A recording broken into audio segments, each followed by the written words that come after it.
It's good to be back with you. Let us together see what Samarth Ramdas Swami has told in his 103rd shloka. Harī kirtani priti Rāmī dharāvī Dehebuddhi nīrupaṇī vīsarāvī Paradr āṇīka kāṅta parāvī Yadar manā sāṅdi jīvī karāvī. The meaning of this shloka is: while singing the divine glories, devote yourself to Lord Rama. During the discourse, forget the physical self. O my mind, greed towards others' wealth and lust towards others' spouses should be completely given up from the root of your heart, and you should spend the life fully devoted to God. Here is the explanation.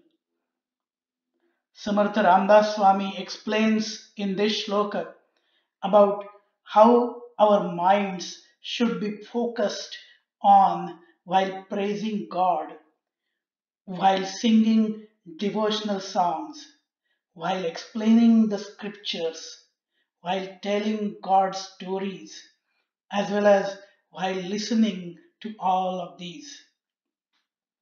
It is critical to do all these activities by keeping Lord Rama in the mind and having full devotion towards him.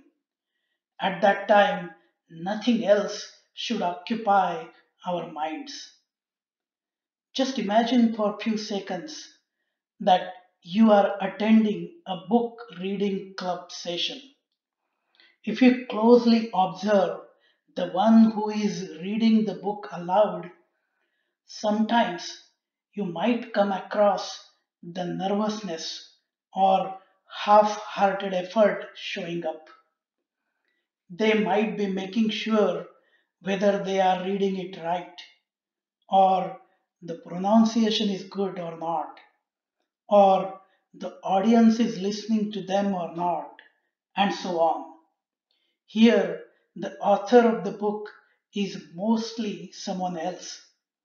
The intensity with which the original author might have written the book might not be there. Now think of someone who is telling their own life story and probably reliving the situation while they are narrating it. Most of the time, there will be a pin drop silence in the audience, and everyone, the speaker as well as the audience, will be engrossed in the story. The speaker is so much focused on the story that they completely forget the surrounding. The same happens with the audience. Everyone has forgotten their self and they are into a different world altogether. Exactly that should be the way one should focus with devotion and full attention while explaining the spiritual knowledge, scriptures, and stories of God, as well as while listening to them.